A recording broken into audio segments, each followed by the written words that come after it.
Assalamualaikum warahmatullahi wabarakatuh. Nama saya Muhammad Rafli Abisarwana, akan mempresentasikan materi sistem operasi pertemuan 1 dan 2. Sistem komputer. Sistem komputer adalah suatu sistem elektronik yang dapat diprogram atau diinstruksi untuk menerima, memproses, menyimpan, dan menyajikan data dan informasi. 4 fungsi dasar pada sebuah komputer adalah: yang pertama, olahan data; kedua, simpan data; ketiga, pindah data; keempat, kontrol. 4 komponen utama komputer. Yang pertama ada Central Processing Unit atau CPU, kedua main memory, ketiga input dan output, keempat ada sistem interconnection. CPU merupakan komponen yang berfungsi untuk mengolah data dan mengerjakan berbagai perintah yang diberikan padanya. Komponen utama dari CPU, yang pertama ada control unit, kedua ALU, ketiga register, keempat CPU interconnection. Operasi yang dikerjakan CPU. Yang pertama ada aritmatik, kedua logik, ketiga pengendalian. Input atau output merupakan seluruh saluran masukan dan keluaran pada komputer. Jenis komunikasi input-output dibagi menjadi dua, yaitu serial dan paralel. Memori merupakan istilah generik yang merujuk pada media penyimpanan data, sementara pada komputer, secara fisik, main memori terbuat dari semikonduktor dan permukaan magnet. Karakteristik fisik memori. Yang pertama itu volatile, kedua non-volatile. Software merupakan salah satu jenis perangkat lunak yang sangat penting di dalam komputer adalah perangkat lunak yang dikenal sebagai tata olah sistem.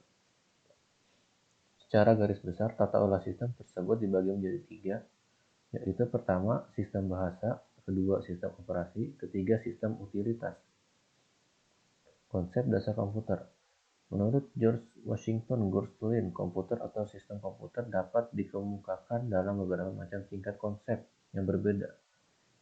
Tingkatan konsep komputer, yang pertama ada tingkat konsep elektronik, kedua tingkat konsep saklar, ketiga tingkat konsep transfer register, keempat tingkat konsep arsitektur, yang kelima tingkat konsep diagram blok.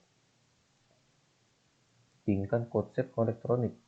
Bentuk komputer terdiri atas sejumlah rangkaian komponen elektronika ditambah dengan komponen mekanika, magnetika, dan optik. Rangkaian elektronika yang melaksanakan berbagai kerja komputer yaitu: yang pertama, menerima masukan, kedua, mengolah data, ketiga, merekam informasi ke disk, keempat, membaca informasi dari disk, kelima, menampilkan data ke monitor. Tingkat konsep saklar. Aktivitas kerja yang terjadi di dalam komputer, baik itu kerja yang sederhana maupun yang rumit, dapat kita pandang sebagai sekumpulan gerakan terhubung atau terputus dari kumpulan-kumpulan saklar. Komputer merupakan kumpulan dari rangkaian saklar. Tingkat konsep transfer register. Berbagai kerja komputer merupakan bentuk dari pindah-memindah informasi di antara berbagai register.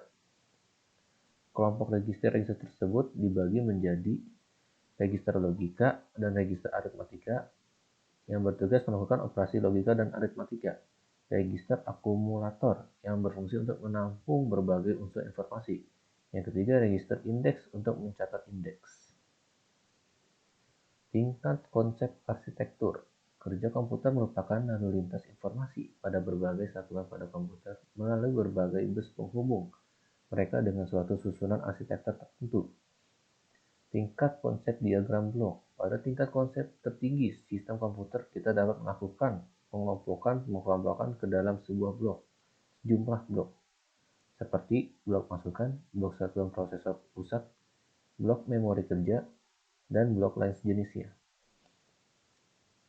Sumber daya pada komputer. Yang pertama ada sumber daya keras atau hardware. Berbagai sumber daya fisik komputer yang membentuk komputer dinamakan sumber daya keras atau hardware. Contohnya ada prosesor, memori, periferal, dan clock.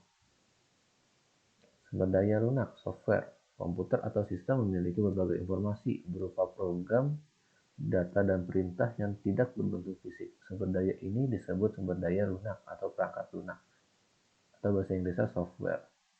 Sumber daya tegar atau firmware. Ada orang yang mengemukakan bahwa ada sejumlah program atau sumber daya lunak yang selalu diperlukan oleh komputer. Program atau sumber daya ini dipasang secara tetap di dalam komputer melalui perangkat keras seperti read-only memory atau ROM atau BIOS ROM. Memori jenis, ukuran, dan kecepatan. Cache memory. Cache memory sengaja dibuat untuk diselingkan antara prosesor dan memori kerja. Cache memory memiliki kinerja atau proses yang cepat. Memori kerja. Memori kerja terdapat di dalam sistem komputer dan sering disebut memori utama atau main memory. Memori kerja terdiri atas banyak sel memori. Setiap sel memori dapat menyimpan kata yang lebarnya tergantung jenisnya. Memori dukung. Memori dukung atau sering disebut memori semu atau virtual memory diciptakan untuk mendukung atau membantu memori kerja. Setiap pekerjaan yang besar biasanya dilaksanakan secara sebagian demi sebagian secara berurutan. Memori arsip. Memori arsip merupakan alat untuk menyimpan informasi secara besar-besaran secara untuk jangka waktu yang lama. Ya, sekian presentasi dari saya. Wassalamualaikum warahmatullahi wabarakatuh.